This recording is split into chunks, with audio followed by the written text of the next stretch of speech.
ఈ స్టోరీ నచ్చితే లైక్ చేసి సబ్స్క్రైబ్ చేసుకోవడం మర్చిపోద్దే. థ్యాంక్ యూ సిరి అని ఆమె తల నిమిరాడు. తెలియకుండానే టైం 1 గంట దాటింది.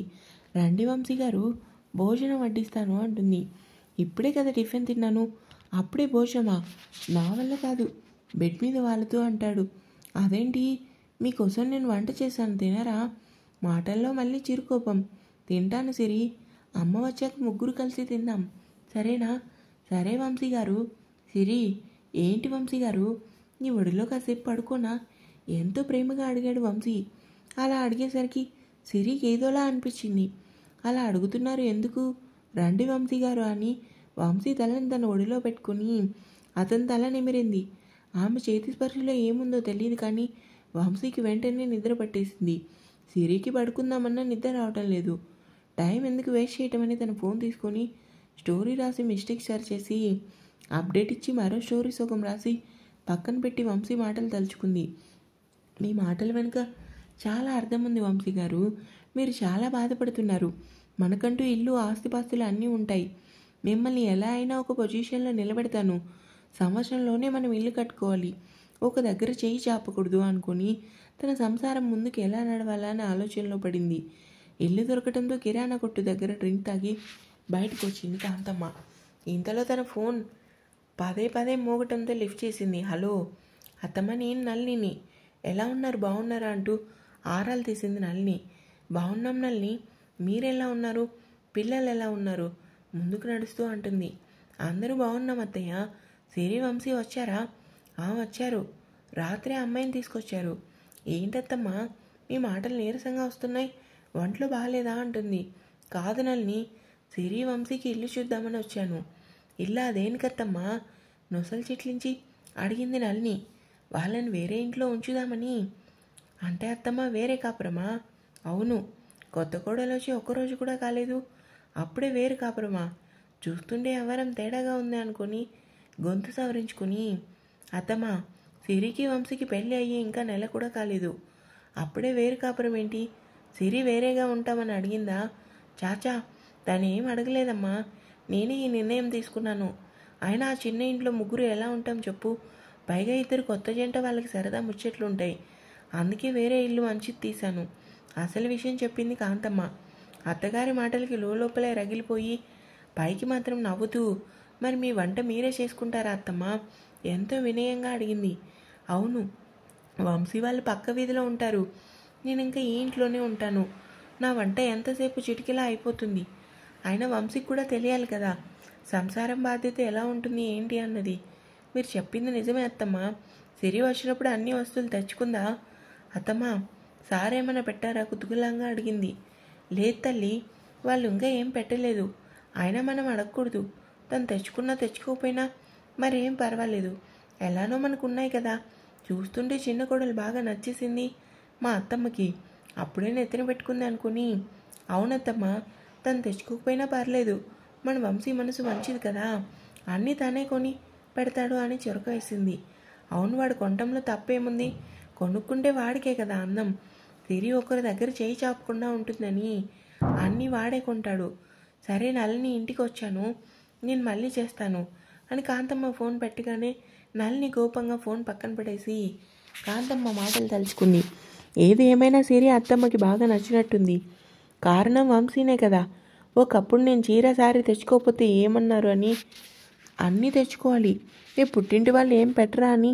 సిరి ఏం తెచ్చుకోకపోయినా అత్తమ్మ ఏమీ అనడం లేదంటే వెనకే నూరు పోసేవాళ్ళు లేరని అర్థమవుతుంది.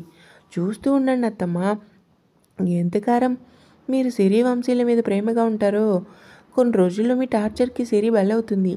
చీర సారీ లేకుండా చేతులు ఊరుకుంటూ వచ్చింది. ఆయన అత్తమ్మ పిచ్చితనం కాకపోతే వంశీ ఎందుకు కొంటాడు? తన దగ్గర చిల్లి గవ్వ కూడా లేదు. సిరి పాపం తలుచుకుంటేనే నవ్వొస్తుంది. నిజంగా నా మొగుడిని తీసుకుని దూరంగా వచ్చి మంచి పని చేశా. ఇంకో సంవత్సరం ఆగితే మేము సెటిల్ అయ్యి ఆ సిరి అద్దె కొంపలు అలానే ఏడుస్తుంది అనుకుని తనలో తానే నవ్వుకుంది. కొందరు అంతే, పక్క వాళ్ళు బాగుపడితే ఓర్వలేరు. పైకి వాళ్ళు రాకుండా దీనస్థితిలో ఉండమే వారికి మంచిది. అది రాక్షస ఆనందం. స్టోరీ నిజ జీవితంలో జరిగిన సంఘటన బేస్ చేసుకొని రాస్తున్నాను. ఎవరికైనా బోర్ అనిపించినా సరే చెప్పండి, మీకు నచ్చినట్టుగా రాయడానికి ప్రయత్నిస్తాను.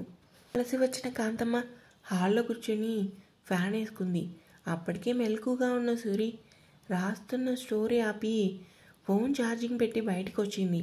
ఇదేనా అత్తమ్మ రావటం? వాటర్ బాటిల్ చేతికిస్తూ అవునమ్మా అని వాటర్ తాగి, నువ్వు వంశీ భోజనం చేశారా? ఇంకా లేదత్తమ్మ, మీకోసమే ఎదురు చూస్తున్నాం, మీతో కలిసి భోజనం చేద్దామని అని కాంతమ్మ పక్కన కూర్చుంటూ అంది. అయ్యో, నా కోసం ఇద్దరం భోజనం చేయకుండా ఉన్నారా? ఎందుకమ్మా? నొచ్చుకుంటూ అంది. మాకు మాత్రం ఎవరున్నారత్తమ్మా, మీరేగా మాకన్నీ. నవ్వుతూ అన్న సిరి మాటలకి కాంతమ్మ లోపలే సంతోషించింది. తనకు వచ్చిన పెద్ద కోడలు శరణ్య ఎప్పుడు తన కోసం భోజనం దగ్గర ఎదురుచూడటం కానీ, ఇలా ప్రేమగా మాట్లాడడం కానీ లేదు. సిరి మాత్రం కాంతమ్మను అమ్మలా భావించి మాట్లాడేసరికి ఎంతో ఆనందం వేసింది. నా కోసం ఎందుకమ్మా? నేను వచ్చి తింటాను కదా. వాడు ఆకలితో పనుకున్నాడా? ముందు వాడిని లేపు, రండి భోజనం చేద్దాం, వడ్డించడానికి పైకి లేస్తూ అంది. అత్తమ్మ, మీరెందుకు, నేను వడ్డిస్తాను, మీరు కూర్చోండి కింద చేప పరిచి ఫుడ్ ఐటమ్స్, వాటర్ బాటిల్స్ అన్నీ నీట్గా పెట్టి తన రూమ్కి వచ్చింది. ఎంతో గాఢంగా నిద్రపోతున్నాడు వంశీ. క్షమించండి, మనసులోని అనుకొని వంశీ గారు అతని భుజాన్ని తడుతూ అన్నాడు నిద్రలో. అత్తమ్మ వచ్చింది, రండి భోజనం చేద్దాం, నేను కాసేపు ఆగి తింటాను, నువ్వు అమ్మ తినేయండి సిరి, మరోవైపుకి తిరుగుతూ అంటాడు. అది కాదు వంశీ గారు, ముగ్గురం కలిసి తినాలనే కదా ఇప్పటి వరకు ఎదురు చూసింది. ఇప్పుడు మీరు రానంటే ఎలా? మీరు బయటకు వచ్చే వరకు నేను అత్తమ్మ కూడా భోజనం చేయం, మొండిగా అంది. సిరి అంటూ మెల్లిగా అన్నాడు. రావాల్సిందే మీరు, తినకపోతే నేను తిననని ఆర్డర్ పాస్ చేసి బయటకు వచ్చింది. సిరి మాటలకి తప్పక పైకి లేచాడు వంశీ. నిద్రమత్తు వదలాలని వాష్రూమ్కి వెళ్ళి ఫేస్ వాష్ చేసుకుని బయట హాల్లోకి వచ్చాడు. అతని చేతిలో టవల్ పెట్టి కింద కూర్చుంది సిరి, వడ్డన చేయాలని. నువ్వు ముందు కూర్చో సిరి, నేను వడ్డిస్తాను. పర్వాలేదత్తమ్మా, నేను వడ్డిస్తాను, మీరు కూర్చోండి అని వంశీకి వాళ్ళ అత్తమ్మకి తనే భోజనం వడ్డించింది. పులిహోర ఎవరు చేశారమ్మా? నువ్వు చేసావా? కంచంలో ఉన్న లెమన్ రైస్ చూస్తూ, బాబు నేను కాదు వంట చేసింది, మీ ఆవిడ. అయితే తింటాను, నువ్వు చేసిన పులిహోర అయితే అస్సలు వద్దు, రైస్లో కర్రీ కలుపుతూ అన్నాడు. వంశీ మాటలకి సిరి కాంతమ్మ కేసి ఆశ్చర్యంగా చూసింది. అత్తమ్మ వంటలు బాగానే చేస్తుంది కదా. చేస్తుంది, తను చేసే వంటలు తనకి మాత్రమే నచ్చుతాయి, మనం మాత్రం తినలేము, నోట్లో ముద్దు పెట్టుకుని అన్నాడు వంశీ. ఆ మాటకి సిరి ఏమీ అర్థం కాక చూసింది. సిరి ముఖాన్ని చూసి, సిరి, అమ్మ ఎక్కువ కూరలో పులుపు వేస్తుంది, పులిహోర పులుపుతో చేస్తారు కదా, వేయాల్సిన దానికన్నా మరింత ఎక్కువ వేస్తుంది, ఎవరూ తినలేరు, అసలు విషయం చెప్పాడు వంశీ. ఆయన చెప్పింది నిజమేనా అత్తమ్మ? నిజం కాబట్టే అమ్మ ఇప్పటి వరకు సైలెంట్గా ఉంది, లేదంటే నా వాటికి తెల్లవార్లు యుద్ధం జరిగేది అని నవ్వుతూ అన్నాడు. కొడుకు మాటలకి నవ్వేస్తూ, అవునమ్మా, సిరి నాకు పెద్దగా వంటలు రావు, వాడు చెప్పింది నిజమే, అలా ఏముండదులే అత్తమ్మ, ముందు తినండి అని సిరి అనటంతో కాంతమ్మ పులిహోర తింది. వంశీ కాంతమ్మ ఏం మాట్లాడకుండా సైలెంట్గా తినడంతో సిరికి ఏం అర్థం కాలేదు. సిరి, నువ్వు కూడా తినమా? సరే అత్తమ్మ అని తింటూ, ఏంటి నేను వండిన వంట బాగాలేదా? ఏంటి ఇద్దరు అలా సైలెంట్గా తింటున్నారు అనుకుని ఆలోచిస్తూ తన ముద్ద పెట్టుకొని రుచి చూసింది. టేస్ట్ ఎంత బాగా వచ్చింది, కానీ ఇద్దరూ ఎందుకు ఏం మాట్లాడడం లేదు. దిగులుగా మొహం పెట్టుకుని మధ్య మధ్యలో వంశీని చురుగ్గా చూసింది. సిరి ముఖంలో కోపం, అలక అన్నీ గమనిస్తున్న వంశీ తనలో తానే నవ్వుకొని, అమ్మా ఏంట్రా, శ్రద్ధగా ఎంతో ఇష్టంగా తింటూ తల్లి తినడం చూసిన వంశీకి అర్థమైంది అమ్మకి సిరి చేసిన వంట బాగా నచ్చింది అని. సిరి వంట ఎలా చేసిందమ్మా?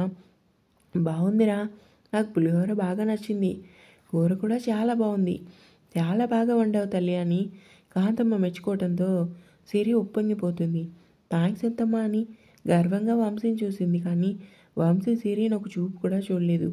ఈయనేంటి అసలు ఆ మొహం కూడా చూడటం లేదు, నా వంట కూడా బాగుందని ఎందుకు చెప్పడం లేదు అనుకుని ఆలోచిస్తూ భోజనం చేసింది.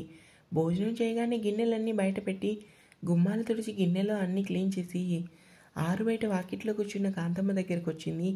అప్పటికే సమయం 6 అయింది. అత్తమ్మ, ఏంటి సిరి, ఉదయం వండిన పులిహోర కూర ఉందిగా, కొద్దిగా రైస్ పెట్టనా? సరిపోదా?